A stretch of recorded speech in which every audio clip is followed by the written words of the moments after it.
The morning of July 24th, 1911, did not feel like a day destined for history books. It felt, more than anything, like a mistake. In the gorge of the Urubamba River, deep in the Peruvian Andes, a cold drizzle was falling, a relentless, soaking mist that the locals called chippy chippy. It turned the steep mountain trails into mudslides and chilled the bones of the expedition team camped on the riverbank.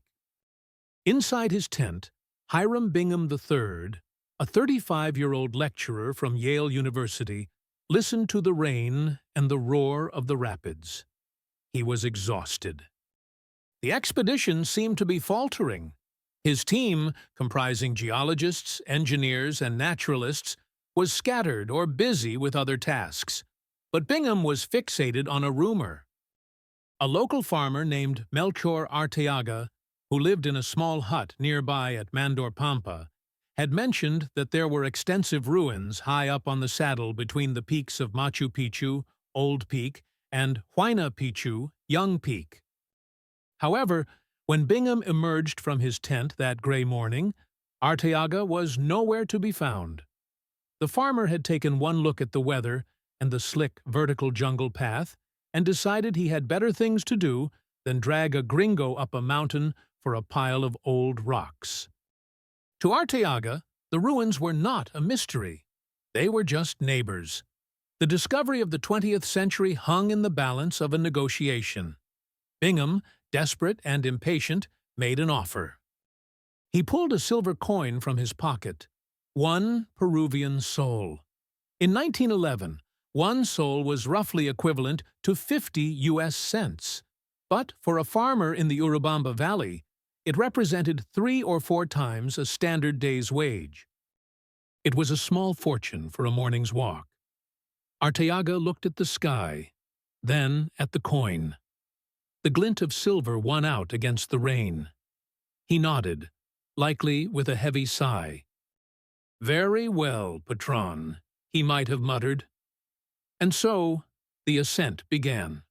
It was not a triumphant march of pith-helmeted explorers. It was a soaking wet, muddy slog undertaken by a reluctant farmer, a forceful American academic, and a sergeant from the Peruvian Civil Guard named Carrasco. They crossed the roaring Urubamba on a bridge so precarious, essentially logs bound with vines, that they had to crawl across it on their hands and knees. They began the climb at 2,000 meters, hacking through dense undergrowth. The air grew thinner and the humidity soared. Bingham, sweating in his heavy expedition gear, was gasping for breath. He had no idea that for the price of a silver dollar, he was about to walk into immortality. To understand why a man would pay a farmer to drag him up a vertical cliff in the rain, one must understand Hiram Bingham III. History often paints him with the broad brushstrokes of a rugged, whip-cracking adventurer, a prototype for Indiana Jones. While the fedora and the boots were real, the man inside them was a creature of the Ivy League elite. Born in Honolulu in 1875 to Protestant missionaries, Bingham was molded by the finest institutions in America. He held a bachelor's degree from Yale from 1898, a master's from the University of California, Berkeley from 1900, and a PhD from Harvard from 1905. By 1907, he had been appointed a lecturer in South American history at Yale. He was an intellectual aristocrat, comfortable in the library and the lecture hall. But beneath the tweed suit beat the heart of a man desperate for renown. He was not a trained archaeologist, a fact that would later haunt his scientific legacy, but a historian with a thirst for the field. His obsession began in earnest in December 1908. Bingham traveled to Santiago, Chile, for the first Pan-American Scientific Congress. It was there, rubbing shoulders with diplomats and scientists, that the idea of the Incas took hold of him. He became fascinated by the accounts of the Spanish conquest and the legends of the cities that had resisted the invaders. He returned to Peru not just to map the land, but to map the past. He wanted to be the man who solved the final riddles of the Inca Empire. He was ambitious, driven, and possessed of a stamina that withered his younger assistants. Yet, for all his education, he was about to make a spectacular error in geography that would ironically lead him to the right place for the wrong reason. It is a delicious irony of history that Hiram Bingham did not set out to find Machu Picchu. If you had shown him a photo of the citadel before he left Yale, he might have shrugged. He was hunting for bigger game. Bingham's holy grail was Vilcabamba. Vilcabamba was the legendary lost city of the Incas, the final refuge where the Inca emperors Manco Inca and Tupac Amaru held out against the Spanish conquistadors for decades after the fall of Cusco. It was the last bastion of indigenous resistance, a place of tragic romance and fierce independence.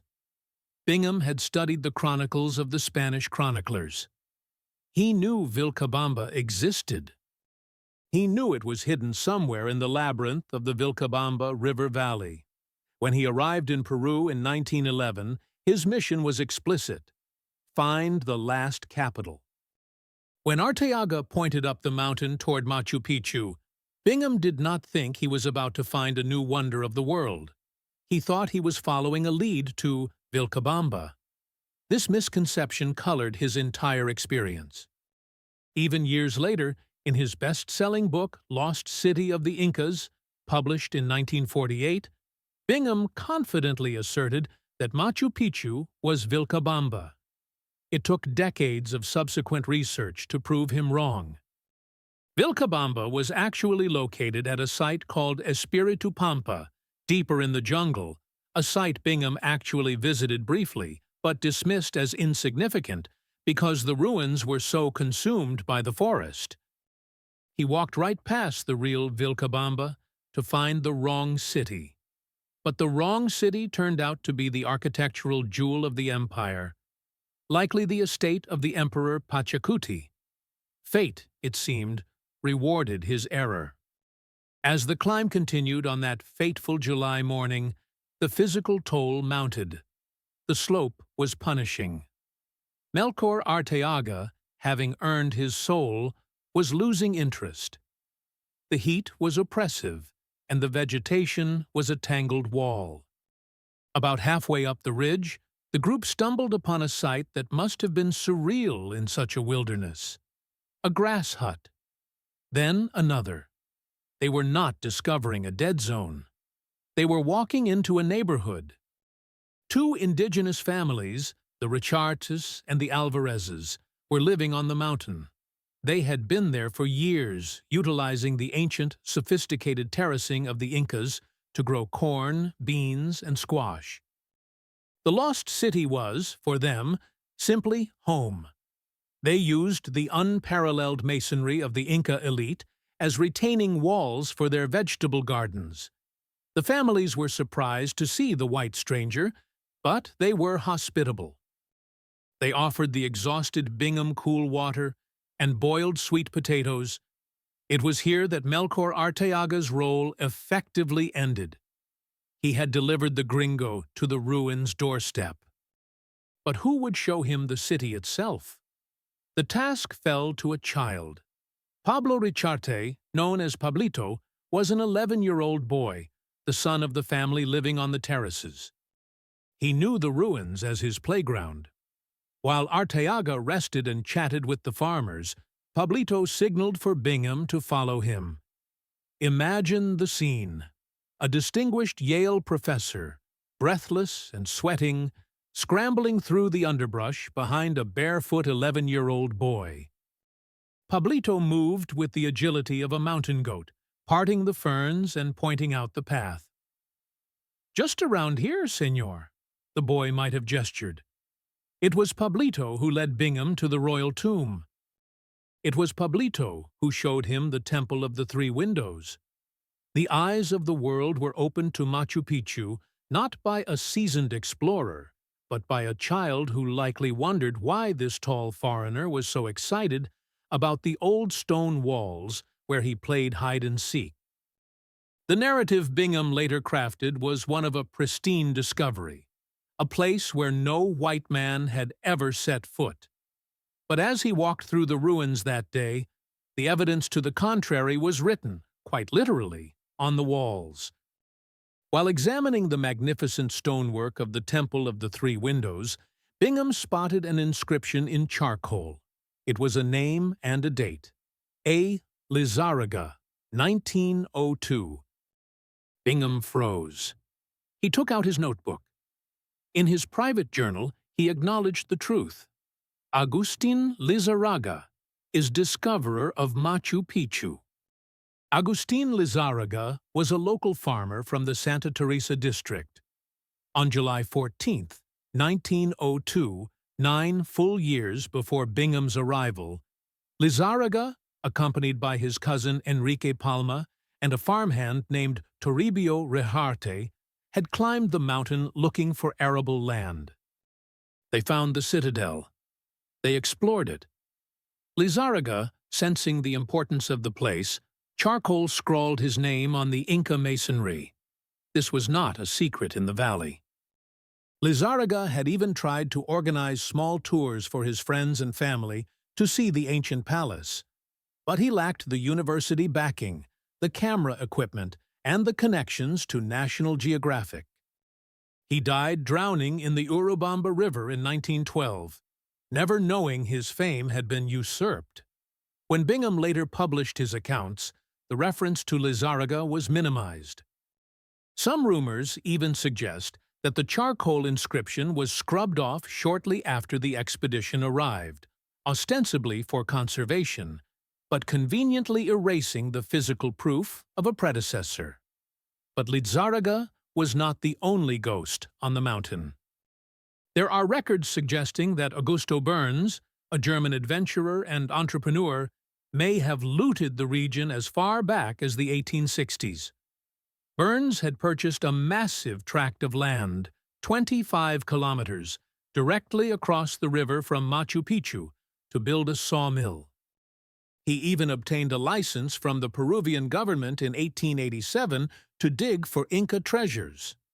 Maps from 1874 referred to the peak as Point Huaca Inca. The lost city appeared on maps. It was known to locals. It was known to Germans.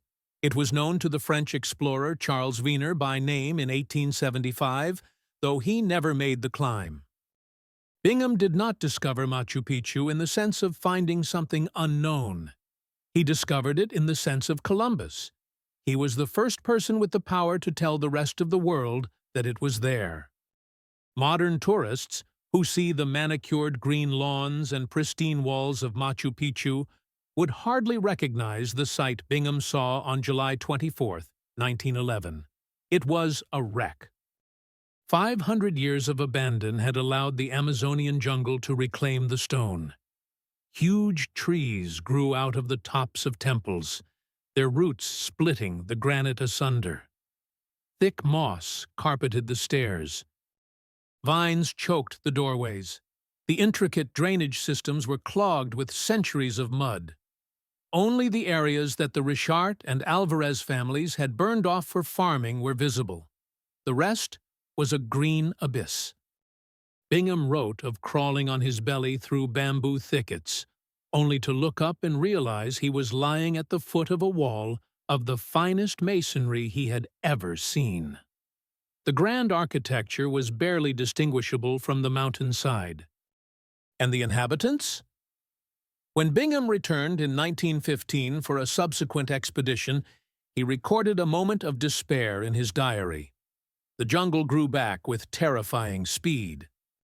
He wrote, "I almost cried to see how it had gone back to jungle. Only one group of buildings was clear, and 6 pigs were living in it." The sanctuary of the Inca emperor, the site of solar worship and astronomical alignment, had been reduced to a pigsty. It would take years of backbreaking labor, led by Bingham's team and Peruvian laborers, including a Lieutenant Thomas Sotomayor, to strip away the vegetation and reveal the city's bones. Bingham spent only a few hours at the site on that first day in 1911. He took photos, made measurements, and left. He knew he had found something, but he did not scream it from the rooftops immediately. He needed proof. He needed funding. He returned to the U.S. and mobilized the machinery of academia and media. He secured backing from Yale and, crucially, the National Geographic Society. It was their first major archaeological grant. Bingham returned to Peru in 1912 with a full team to clear and excavate. But the real explosion happened in April 1913. National Geographic dedicated their entire issue to Bingham's discovery. It was unprecedented. The magazine featured a 10,000-word essay by Bingham and included over 250 photographs. The images were stunning. They showed the mist-shrouded peaks, the impossible masonry, the sense of isolation. For a Western world on the brink of World War I, the idea of a lost city in the clouds was intoxicating. Bingham proved to be a master brander. He coined the phrase, "the lost city of the Incas." He described the site with romantic, almost mystical language. He did not just present archaeological data, he sold a mystery. Overnight, Machu Picchu became the symbol of South America. Bingham was not just a historian anymore, he was a celebrity. Between 1912 and 1915, Bingham's teams did not just clear trees, they packed crates. Thousands of them. The excavation yielded approximately 40,000 artifacts. There was no gold. The Incas had likely removed the sacred objects before abandoning the city, or grave robbers, perhaps the ghost of Augusto Burns, had beaten them to it.